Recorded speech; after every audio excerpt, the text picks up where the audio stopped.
Así es, como lo he explicado, a mí sí me llamó mucho la atención que el presidente de la República, dentro del eje de educación en el pasado debate presidencial, se enfocó mucho en el tema del consumo de drogas y la eliminación de la tabla de drogas, y la pregunta a la candidata Luisa González se enfocó en si ella volvería a reinstalar la tabla de drogas en el Ecuador. ¿Por qué? Porque la tabla de drogas, pues muchos la identifican o la asocian con el incremento del consumo de drogas entre niños, jóvenes, niños, adolescentes y jóvenes ecuatorianos. La realidad actualmente en nuestro país es muy preocupante, y de allí que realmente, todo lo que me he encontrado en cifras de consumo de drogas en el Ecuador es realmente preocupante, y yo la verdad coincido que es un problema prioritario y que necesita un plan de acción y una concientización de la sociedad ecuatoriana.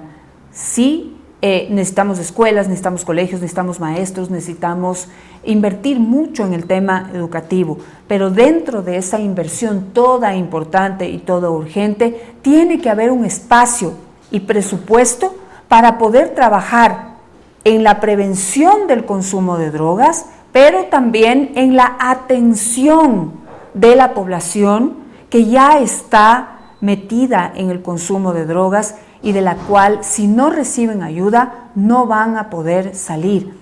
Estamos hablando de que el Ecuador ocupa el 4º lugar en la región, en el continente americano, el 4º lugar como el mayor consumidor de cocaína entre niños, adolescentes y jóvenes universitarios en el Ecuador. El 4º lugar, ¿sí? Después de Chile, después de Canadá y de Colombia. Pero consumimos más droga, o nuestros jóvenes consumen más drogas que los jóvenes en Estados Unidos, solo como una referencia.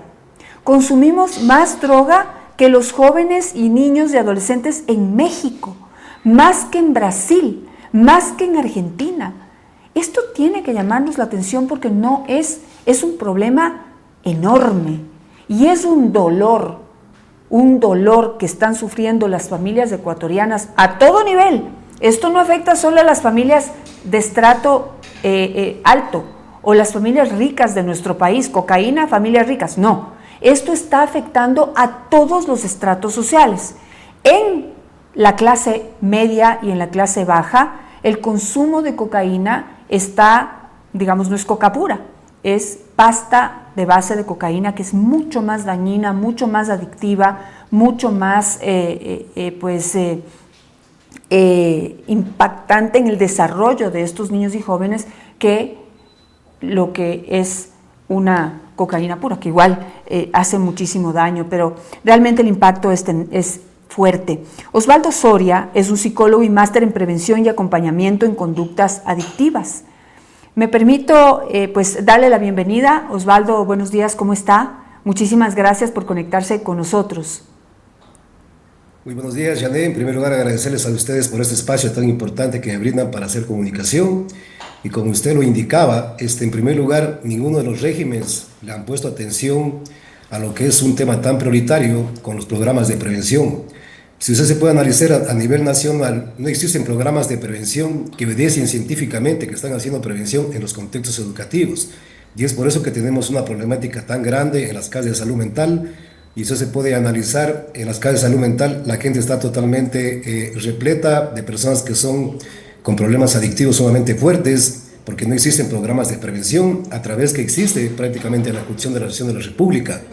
Es bueno saber un poco la temática. En el artículo 109 del fenómeno de drogas dice que los contextos educativos están en la obligación de crear programas de prevención para las personas que de pronto ya tengan contacto con la sustancia, y sin embargo en ningún contexto educativo a nivel nacional existen programas de prevención que estén evidenciando que están haciendo prevención. Y es por eso que las casas de salud mental están totalmente repletas por personas que no tienen carácter profesional, porque hoy en día lo que le dan prioridad es a la parte vivencial y descartan prácticamente el tema de la psicología, el tema de la salud mental, que es un asunto prioritario en la Sí. rehabilitación de las personas que tienen este tipo de problemáticas. Sí, Osvaldo, un poco para ir poco a poco. Discúlpeme que le pregunte esto porque me parece importante justo por lo que usted acaba de citar. Es decir, en el Ecuador no hay verdaderos programas de prevención, mejor dicho, no hay. No es que hay verdaderos y falsos. No hay programas de prevención en consumo de drogas, tampoco hay programas adecuados, técnicos y profesionales de atención al adicto, ¿verdad? Discúlpeme que le cite esto, pero dentro de la historia, porque me llamó mucho la atención conversar con usted, es porque usted ha estado en ambos lados. Y quisiera que nos cuente un poco su historia personal para desde esa visión poder hablar de qué deberíamos hacer y en qué deberíamos estar enfocados y por qué este tema tiene que ser prioritario en la atención por parte de los gobiernos de turno. Hoy está Daniel Noboa, yo entiendo que no es menor y creo que es importante que él haya citado este problema dentro de un debate presidencial. A mí eso me dice que pues podría estar muy interesado en desarrollar un programa de prevención que tiene que tener determinadas características. Pero en su historia personal, usted, digamos, ha vivido también la parte de adicción y pasó ahora a convertirse en un profesional, en un psicólogo con mucha más conocimiento y desde la parte profesional, pero también desde la parte vivencial en el tema de atención a las personas que han caído en el consumo de las drogas. ¿Nos puede contar un poquito de su historia personal, por favor, para conectarnos más con usted? Claro que sí. En primer lugar, el tema de las adicciones no escoge a cualquier persona. Escoge siempre a la gente vulnerable, a la gente susceptible, a las personas que no pueden manejar bien sus estados emocionales, ¿sí? Y de una u otra manera, estas personas caen en las garras de las adicciones. Yo a los 13 años de edad ya consumí alcohol y también consumí marihuana, después consumí base de cocaína y me convertí prácticamente en un adicto en potencia a los 16 años de edad. Y yo siempre digo, un paciente, un ser humano que no le encuentre un sentido a la vida, que no tenga una vez más un plan de vida, está sujeto a caer en este tipo de problemáticas tan vulnerables como son las adicciones. En mi caso personal yo consumí 15 años. Alcohol y drogas, sí, siempre acompañada de la base de cocaína y de otra manera, como siempre hablan de pronto en los programas de recuperación, no necesariamente yo creo que el paciente tiene que llegar a tocar fondo para que busque recuperación, pero el tema es personal. Pero hay gente que toca tanto fondo y que no encuentra la recuperación. Entonces es importante, Jané, entender que hay personas que logran recuperarse y hay personas que mueren en su adicción.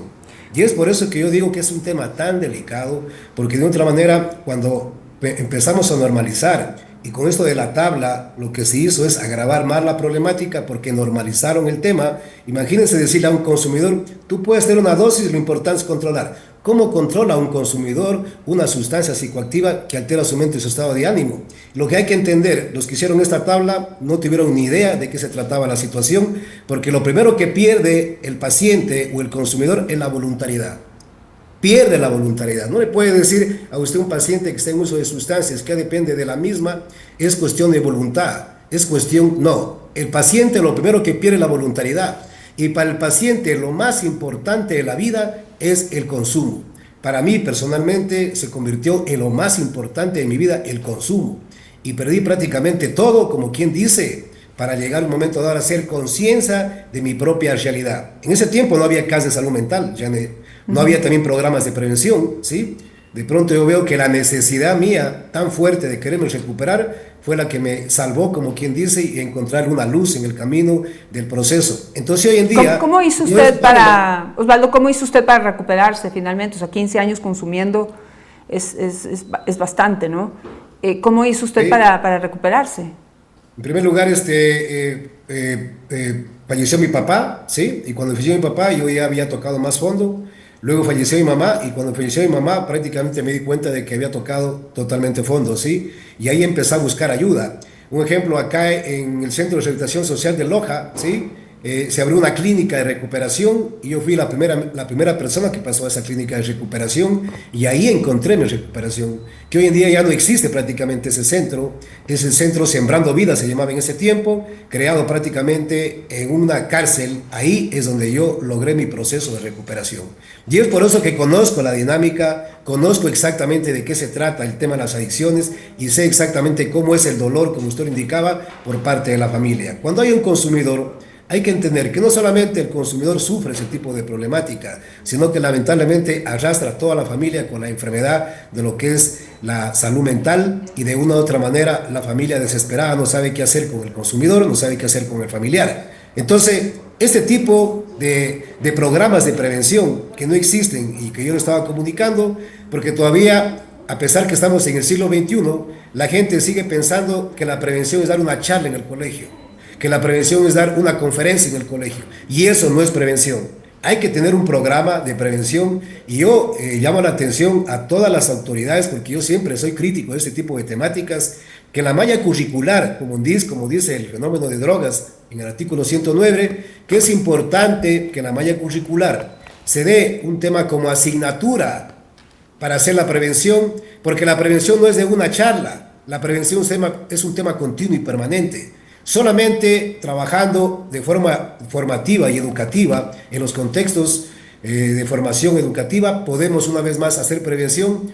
Cuando yo he propuesto una vez más de que se ponga en la malla curricular una asignatura que se haga prevención y que se estén evidenciando que existe realmente la prevención.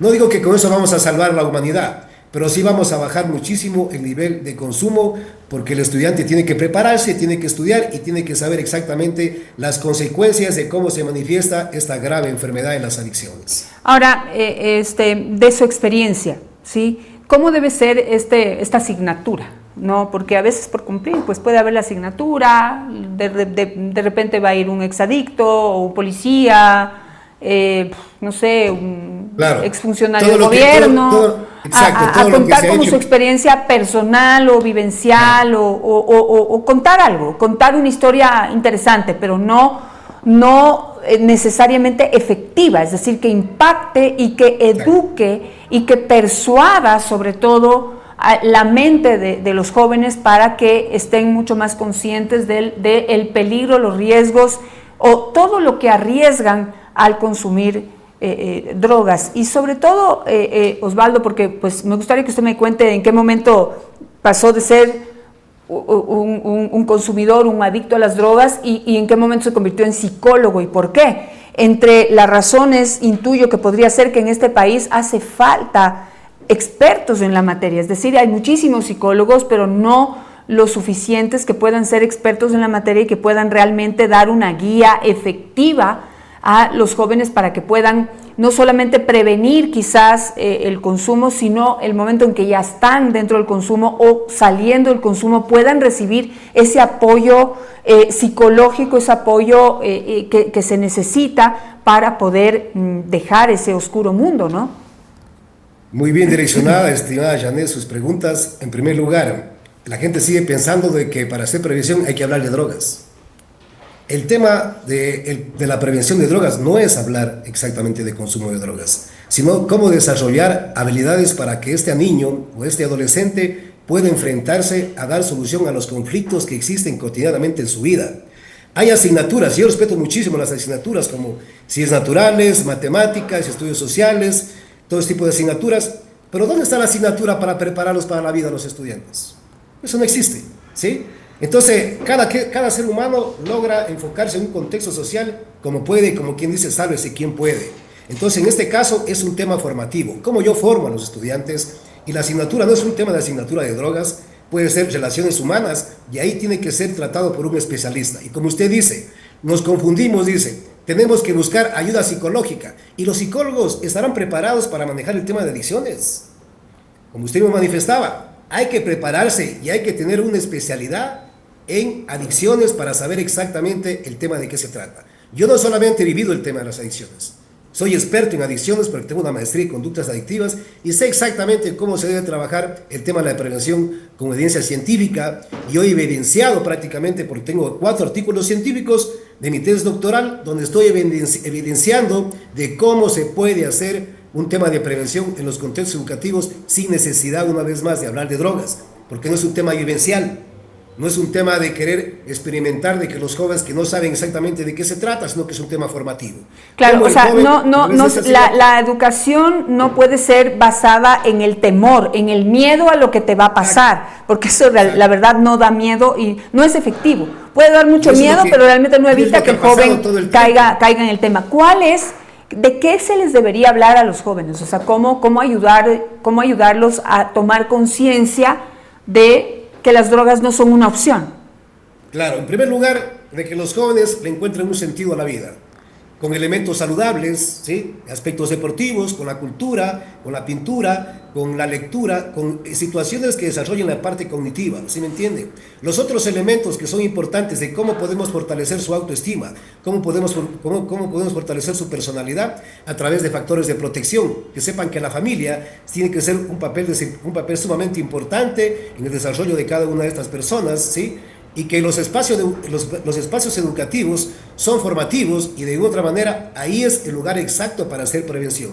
Entonces, con estos elementos que yo estoy nombrando, que son factores de protección, que son estilos saludables, podemos nosotros fomentar programas que realmente evidencien científicamente que estamos haciendo prevención y de una u otra manera no está en el tema que vamos a hacer requisas, pongamos cámaras, porque el control, desde que ya conocemos la experiencia, nunca ha funcionado, ¿sí? Es un tema de concientización personal, donde los estudiantes pongan limitaciones frente a un tema que es tan delicado, porque usted puede darse cuenta, los jóvenes, los adolescentes, son muy influentes a un tema de consumo. ¿Por qué caen los adolescentes en el tema de consumo? Porque aún su cerebro no está bien desarrollado. Y lo importante es fortalecer este tipo de elementos que nos den la oportunidad de poder fortalecer su autoestima y que ellos pongan limitaciones frente a un tema tan delicado como es el consumo de sustancias psicoactivas. Entonces, para mí, la mejor forma para hacer prevención es la situación formativa y educativa. Hay que educar, hay que formar a los estudiantes. Y con eso no estoy diciendo que vamos a salvar el mundo, pero sí vamos a evitar muchísimo el consumo de sustancias psicoactivas en los contextos educativos. Miren, sí. Janet, para que usted se entere, la droga no está afuera. ¿Cómo es posible que usted lo envíe a sus hijos a un contexto educativo donde se forma con principios y valores y la droga sigue el contexto educativo? ¿Cómo entra la droga? ¿Qué es lo que está pasando?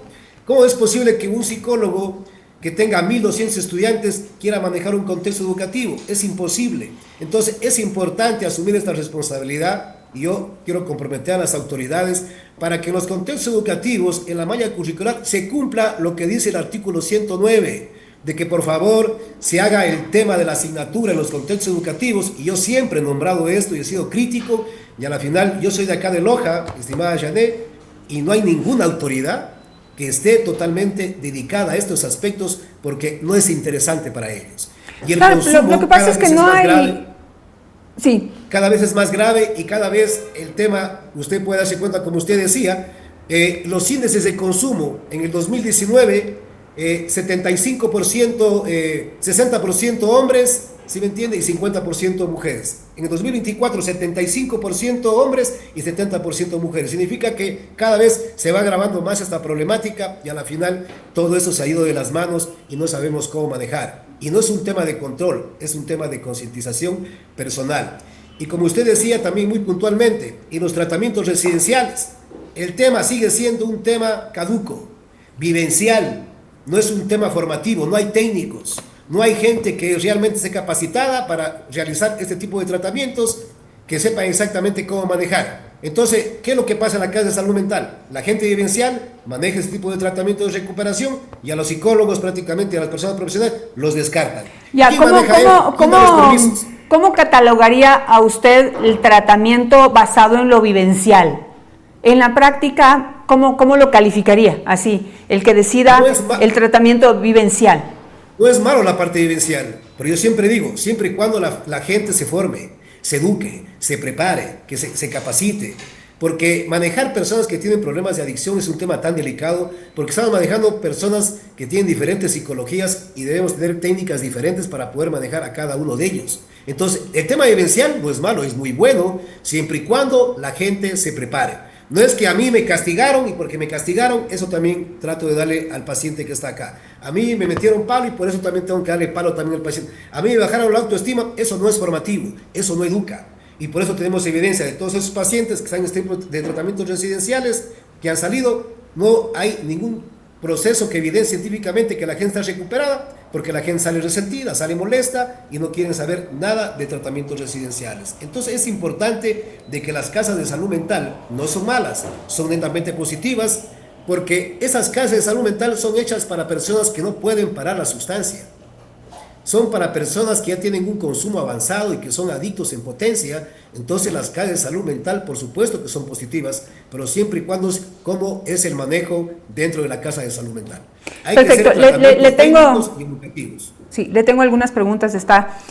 Realmente hay muchísima información, pero para poder ir explicándole a las personas. Usted dijo hace un momento que ha hecho una crítica muy acertada en torno a los tratamientos con personas que han pasado por el tema de adicción, pero que no son profesionales y que no tienen como una técnica o una metodología para poder ayudar a esas personas a salir. Es decir, contar historias no es suficiente, aplicar las técnicas antitécnicas que en muchos de ellos sí surtió efecto, no siempre es garantía. Hablando de si a mí me pegaron, entonces a ti también te meto una paliza y vas a ver cómo se te quita la adicción a las drogas. No funciona así.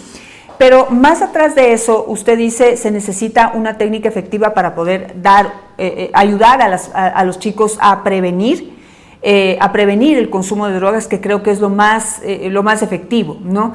Y en esa prevención, no sé si esto se puede resumir en esto: se necesita sembrar en los jóvenes la posibilidad de ver un futuro en sus vidas.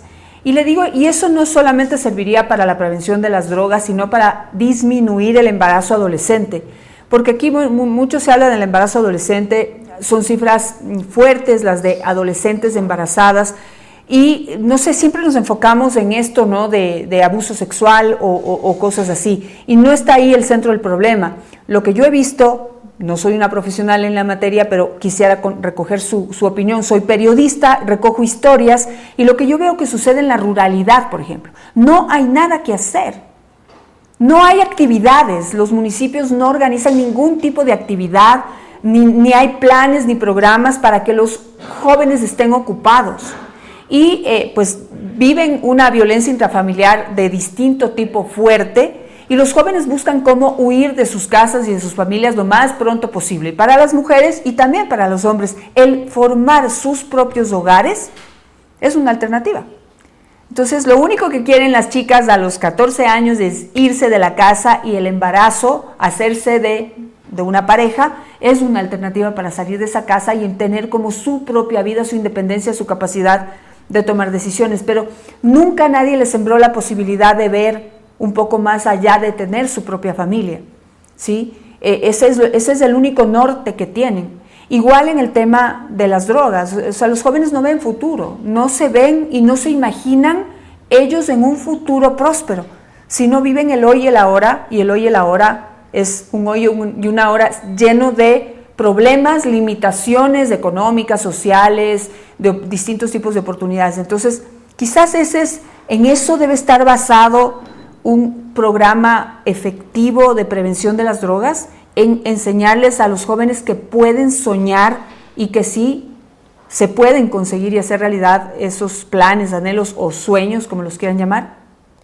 Totalmente de acuerdo con usted, Janet. En primer lugar, si nos podemos analizar un poco la historia, no solamente que no existen programas de prevención en consumo de sustancias psicoactivas, no existen programas de prevención en el campo de la salud mental. Un ejemplo, para una persona que tiene problemas depresivos, ¿dónde puede ir? No hay prevención frente a eso. Problemas de ansiedad, no hay prevención. No hay prevención en ningún campo de la salud mental. No solamente es un tema de prevención de drogas, sino en el campo de la salud mental. Ahora, un ejemplo, lo que usted decía, por la experiencia que tengo. Llega un paciente a un tratamiento residencial, está 6 meses, sale a extemio, ¿dónde va? El sistema mismo es agobiante, el sistema mismo es violento, no existen fuentes de trabajo. ¿Dónde puede encontrarle un sentido a la vida? O sea, no solamente es un tema para el consumidor, no es también un tema para la humanidad en sí. O sea, mientras el sistema también no aporte para ese tipo de situaciones tan complejas y tan difíciles, que es gente totalmente vulnerable, entonces el joven que no encuentra un sentido a la vida, no encuentra un trabajo, no tiene exactamente un plan de vida, no tiene un horizonte, recaída. Tiene que volver a recaer porque no le encuentra un sentido a la vida. Y como usted decía, tan direccionadamente, en primer lugar, cuando el paciente o las personas no le encuentran un sentido a la vida, están sujetas otra vez más a usar la sustancia. Y no es que estaban buscando como pretexto o justificación que la recaída va por ahí, pero le toca hacer doble lucha, le toca hacer doble pelea, porque el sistema mismo se presta una vez más para distorsionar la situación económica, porque si un paciente que sale de un tratamiento residencial necesita una oportunidad, y la oportunidad es reinsertarse a la sociedad. ¿Y cómo se reinserta a la sociedad si no existen fuentes de trabajo? No hay oportunidades prácticamente para un paciente o para una persona que esté en recuperación, porque la misma sociedad lo etiqueta. Lo etiquetamos, la sociedad lo etiqueta al paciente, la misma familia lo etiqueta, ¿sí? Porque todavía lo vemos como un tema de deficiencia moral, no lo vemos como un tema de enfermedad de salud mental. Entonces yo sí creo que estos temas son tan relevantes, porque no solamente es una situación del contexto educativo, ¿no? Que también tenemos que irnos todos integralmente con el Estado, para ver cómo podemos garantizar con estas personas que salen de tratamientos residenciales a dónde van a ir, cuál es el lugar, cuál es el contexto, cuáles son las oportunidades que tienen. Y si no tienen oportunidades, como usted lo decía, Janet, lamentablemente vamos a seguir siguiendo casas de salud mental repletas porque la gente no le encuentra un sentido a la vida. Y yo claro, pero Osvaldo, digamos que el programa efectivo, digamos que usted dice, se necesita una asignatura en el sistema escolar para prevenir el consumo de drogas, alcohol o la depresión o cualquier otra cosa, ¿no es cierto? Que es consecuencia del entorno, la falta de oportunidades, de la economía. Pero si se les enseña a los niños y a los jóvenes a pensar desde pequeños en un plan de vida, pues que considere todas estas limitantes. Digamos, vivimos en una sociedad en donde sí, no hay oportunidades para todos, pero en medio de una realidad en donde muchos se generan sus propias oportunidades. Ahí quizá está la diferencia, cómo hay algunos que sí se generan sus propias oportunidades y otros no lo hacen no porque no quieran, sino porque no tienen idea de cómo hacerlo. ¿Cómo hacerlo? Yo digo, en toda crisis, y esto es, digamos, en países en guerra, en países que han sufrido devastación, siempre hay oportunidades para salir adelante, siempre hay alguien que gana, siempre hay alguien que ve una luz en medio de la oscuridad. ¿Cómo enseñar a esos niños y jóvenes a siempre encontrar y ver esa luz?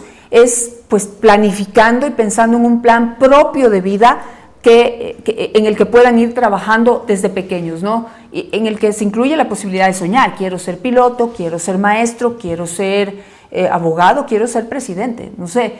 Los niños sueñan, entonces es como enseñarles, y le pregunto, el plan consiste en enseñarles a esos jóvenes a creer en sus sueños y creer que es posible hacerlo, pero no, digamos, no solamente dependiendo de lo que suceda afuera, sino de lo que tú hagas en esa construcción para tu propia vida.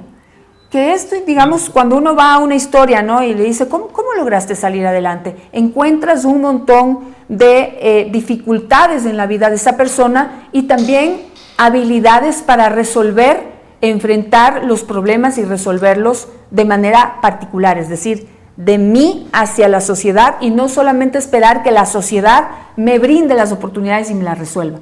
O sea, sí hay cómo ver las cosas de otra manera, sin decir que va a ser fácil, no. Pero pues nada es fácil, ¿no? En la historia, eso también hay que sembrar en los jóvenes. No sé si ese es el camino.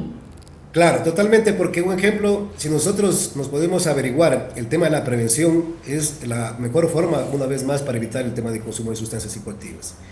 Si un niño se desarrolla en un ambiente donde hay comunicación asertiva, donde fortalecen su personalidad, y en el contexto educativo también una vez más se hace un seguimiento frente a estos temas y sobre todo que hay programas de prevención de sustancias psicoactivas. Si este niño o este adolescente un rato topa la sustancia o tiene contacto con la sustancia, no va a desarrollar adicción porque para él hay elementos más importantes en su vida que consumir cualquier sustancia de alcohol o de droga. Entonces es lo que queremos, que los niños, a través de esa formación educativa, de esa formación de poder una vez más estar consciente de que pueden tener un plan de vida, de que pueden desarrollar sus capacidades, su potencial como seres humanos, ¿sí? Puedan entender que no puede haber cosa más importante que la vida, y cuando topen la sustancia no van a desarrollar ningún tipo de adicción, porque ellos van a saber que el tema de la vida es más importante que cualquier tipo de sustancia psicoactiva, que la familia es más importante, que el deporte es más importante, que la parte espiritual es más importante. Entonces, ese es un tema de formación, ese es un tema de prevención, de ir concientizando a cada uno de estos adolescentes para que sepan exactamente cómo pueden desarrollar este tipo de habilidades y esas potencialidades, que ellos mismos la tienen y que tengan un plan de vida, como usted dice, y que en un momento dado puedan hacerse responsables de su propia vida y que no estén esperando prácticamente de nadie de afuera externamente como para poder cumplir sus objetivos o poder cumplir sus metas. Pero eso se hace con trabajo de prevención. La prevención tiene evidencia científica que en realidad la mayor parte de personas que están en programas de prevención, ¿sí?, que no existen prácticamente aquí en Loja, pero eso se puede averiguar en Europa. En Europa hay programas de prevención, como se llaman factores de protección y estilos saludables, y que evitan este tipo de problemáticas donde los adolescentes no están en este tipo de contacto de sustancias, sino están haciendo otro tipo de actividades. Y que ellos sepan que la forma educativa o la formación educativa es lo más importante en la vida de un ser humano.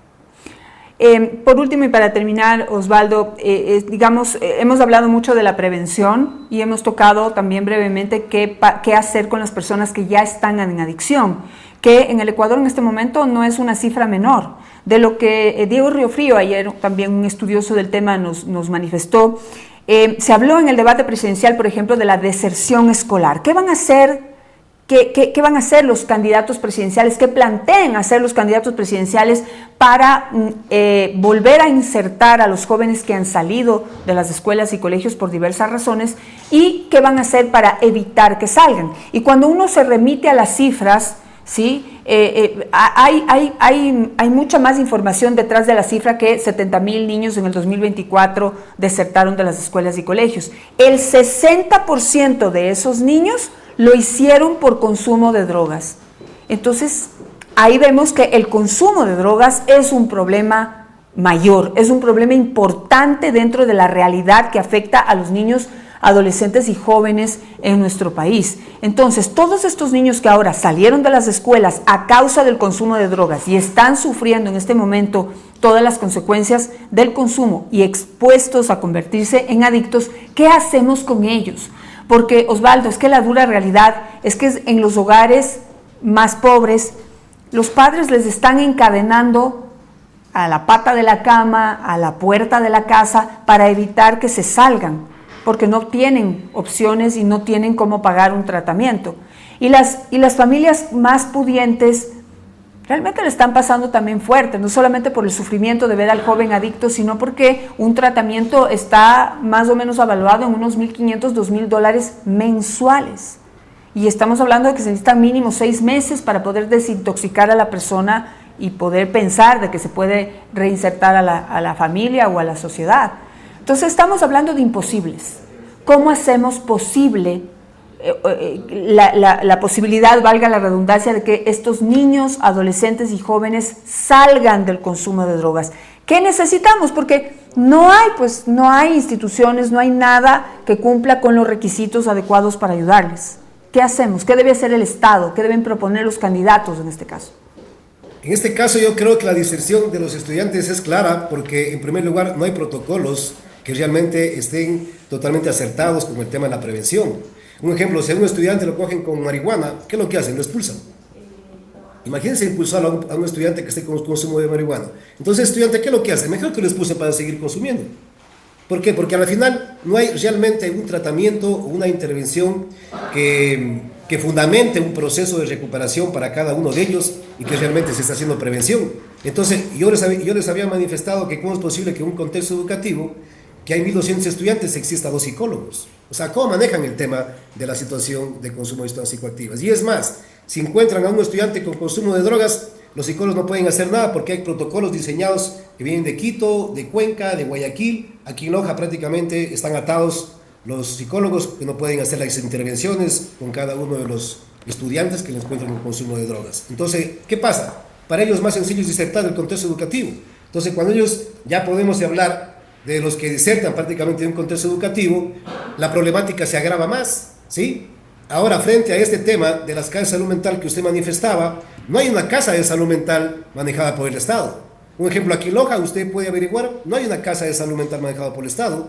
Entonces lo que no hace el Estado, hace Pedro, hace Juan, hace María y hace cualquier persona que entra a una casa de salud mental, mete gente ahí y a la final sin carácter profesional. Entonces yo creo que estos temas son totalmente irrelevantes porque si no existe una casa de salud mental manejada por el Estado, ahí es donde prácticamente el costo sumamente es costoso. Pero si es manejado por el Estado significa de que la situación cambiaría porque no todas las personas tienen como para pagarse un tratamiento de recuperación de $2,000 o $3,000. Sin embargo, hay que saber que este tipo de casas de salud mental son totalmente necesarias, pero siempre y cuando también el Estado ayude a fomentar este tipo de situaciones. Un ejemplo, aquí en Loja hay un vacío total en eso. No existe una casa de salud mental aquí en Loja, frente que maneje el Estado. Yo siempre he propuesto, siempre he indagado ese tipo de problemáticas y a la final no hay ningún tipo de arreglo hasta el día de hoy. Entonces, claro, pero esa tarea decía, por ejemplo, Diego Riofrío, que debería ser de los municipios, que primero pueden saber qué tan grave, fuerte es el problema en su comunidad y pues en ese sentido poder brindar primero el trabajo de la prevención y ya de la atención a través de una casa de salud profesionalmente adecuada para poder sacar a los miembros de su comunidad del consumo de drogas y también trabajar en la prevención. O sea, ahí es que todos miramos al Estado, aunque Diego también dijo que la política y los planes deberían estar dirigidos directamente desde la Presidencia de la República, o sea, debería ser una secretaría, oficina adscrita a la Presidencia de la República, pero ya en la ejecución de la política tienen que estar involucrados los municipios, porque Osvaldo, estamos hablando de que parte del programa de prevención tiene que ser diseñar planes y programas y actividades para que los jóvenes estén ocupados. Pero si vamos a los pueblos y no hay ni parques, no hay nada que hacer, nada. O sea, es lo más aburrido del mundo, es vivir en los pueblos, o sea,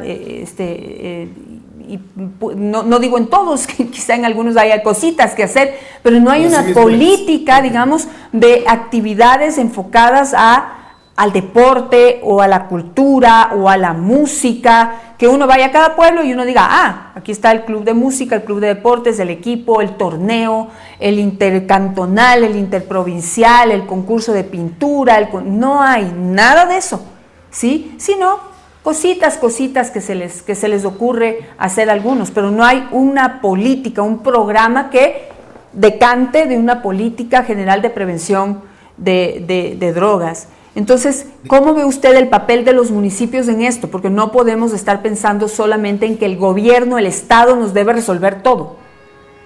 El municipio tiene que estar involucrado e interesado en resolver el problema. Le comento para que usted tenga conocimiento, en la alcaldía anterior había una casa de salud mental aquí que se llamaba Los Chilalos, era un centro para adolescentes, ¿sí? Y la alcaldía de ahora prácticamente lo cerró. Pues aquí no existe ningún centro manejado por el municipio, ¿sí?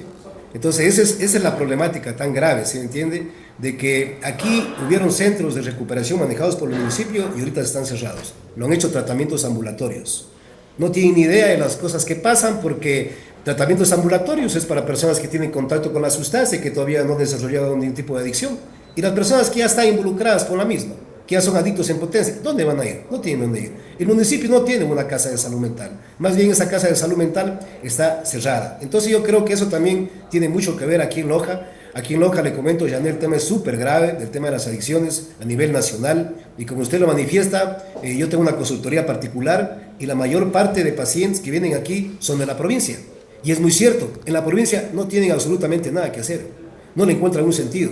Un ejemplo, en Catamayo, en Macará, en Vilcabamba, en Gonzanamá, ¿qué hace esa gente que tiene problemas de consumo? Se reúne fin de semana, sale a la esquina a consumir alcohol, porque no hay nada más, ¿sí? Entonces estos temas, sí, como usted dice, sí deberían llamarnos a concientizar los municipios y saber exactamente cómo vamos a hacer el abordaje de este tipo de problemáticas que son tan serias, porque hoy en día ya púberes, ya no estamos hablando de adolescentes, Janet, púberes, de 11, 12 años de edad, ya han tenido contacto con la sustancia. O sea, ya han probado cigarrillo, ya han probado su copa de vino, un vaso de cerveza. Entonces cada vez los índices se agravan más. Pero a la final, esto como usted lo manifestaba, los municipios, las prefecturas, tienen una gran responsabilidad. Y yo siempre he conversado, casas de salud mental para las personas que tienen problemas de adicción aquí en Loja no existe. Y como yo también he manifestado, claro, el Estado tampoco es que va a abarcar todo eso, debe haber una coordinación con los municipios, pero definitivamente aquí en Loja no existe nada frente a este tipo de problemática. Y sobre todo, esto que había recalcado, estimada Janet, programas de prevención a nivel nacional tampoco existen. No hay programas de prevención. Están consumiendo alcohol al colegio, vamos a dar una charla, vamos a dar una conferencia, pensamos que es la prevención, eso no existe. La prevención es un tema formativo, es un tema educativo, es un tema de concientización, donde el estudiante sepa exactamente desarrollar habilidades para enfrentarse a la vida y poder fortalecer su autoestima, y así vamos a bajar muchísimo el nivel de consumo de sustancias psicoactivas. Me quedo con eso, Osvaldo. Muchísimas gracias por ayudarnos a entender mucho mejor este tema y esta dura realidad que estamos viviendo y que están viviendo los hogares ecuatorianos. Quizás repetirles algunas cifras que son importantes y que explican por qué estoy hablando hoy de este tema. Me llamó la atención, se planteó en el debate presidencial por parte de uno de los candidatos, el presidente candidato Daniel Noboa, planteó algo que quizás faltó más contexto. ¿Por qué era importante hablar en un debate presidencial de cuidado con volver a instaurar esa tabla de drogas que lo que ha hecho es incrementar, o lo que logró fue incrementar el consumo? ¿Sí? Se quiso defender los derechos de los consumidores, pero en medio de un país que no tiene programas para prevenir el consumo, y lo que hizo fue facilitar la venta y el ingreso de nuevos consumidores al tema de las drogas, justamente porque fuimos muy permisivos en la posibilidad del porte de sustancias, aunque sean pequeñas cantidades. Los microtraficantes pues se reinventaron, dejaban sus bolsitas por ahí escondidas y solamente llevaban una dosis que ya tenía cliente, y otras que iban en busca de nuevos clientes. Entonces eso fue lo que sucedió, por hacerlo así políticamente y no técnicamente. Hoy el Ecuador es el cuarto país en la región que más consume cocaína. Consumimos el doble, niños, adolescentes y jóvenes consumen el doble de marihuana que Perú y que Bolivia. El 60% de los niños que desertan de las escuelas y colegios lo hacen a causa del consumo de drogas. Ojo con esto. Es que se habla solo políticamente. Es que no hiciste nada para que los niños se salgan. Es que el problema no solamente es de cerrarles las puertas o contenerlos ahí, es que están consumiendo droga y finalmente eso pues los elimina, los saca del sistema. Están en otra. ¿Sí? Y si bien es importante la infraestructura, todo es importante, pero hablemos sinceramente y como padres de familia, todo es importante, pero no hay nada más importante en este momento que evitar que los niños caigan en el consumo de drogas, porque no va a haber escuela elegantísima que resuelva este problema o que me ayuden a sacarlos de las drogas. Como les expliqué, hay hogares pobres en este país que están encadenando a sus hijos como la única medida desesperada para evitar que salgan y sigan consumiendo o se prostituyan a cambio de droga o vendan todo lo poco que tiene el hogar para cambiarlo por droga, etcétera, etcétera. Hay un dolor muy fuerte alrededor del consumo de drogas y nadie está hablando de esto y nadie lo está viendo como deberíamos verlo, porque además termina siendo un tema tabú, ¿no? O sea, nadie quiere hablar del consumo que hay dentro de las familias y el dolor que se está viviendo. Pero todavía vamos a seguir hablando esta semana de este tema y pues les anticipo que voy a tener un contacto también con alguien a nivel internacional, México, en donde ya hay programas muy efectivos de prevención de drogas justamente dentro del sistema educativo para que podamos entenderlo mejor, hacia dónde tenemos que ir. Gracias, Osvaldo. Muchísimas gracias por contarnos su experiencia personal y también esta gran experiencia profesional. Que tenga un buen día. Muchísimas gracias, te agradezco mucho, Janet. Gracias. A ustedes también, muy buen día. Sigan las noticias a través de nuestras redes sociales y piensen en esto que estamos hablando. El problema del consumo de drogas en nuestro país es enorme, es un problemón, es un dolor gigantesco y todos necesitamos conectarnos con la realidad de que nuestros hijos en algún momento pueden caer en adicción y también de solidarizarnos y entender el dolor que deben estar viviendo en este momento las familias que ya tienen hijos o miembros de esa familia consumidores de las drogas y nadie está planteando una solución. Ya no somos hace rato esa isla de paz, no somos el país que ve la droga pasar. La droga se quedó aquí también y se quedó y se vende entre nuestros jóvenes y está afectando la estabilidad de las familias ecuatorianas y sobre todo el futuro de nuestros niños, adolescentes y jóvenes, porque esto está concentrado en los jóvenes y en los niños, es decir, en todo el sistema educativo, incluido el universitario, en donde el 18% de los estudiantes, 18% de sus hijos que van a las universidades tienen ya problemas de adicción con alcohol y con drogas. Les dejo pensando en eso y ojalá pueda despertar un mayor interés ante este tema. Que tengan un buen día.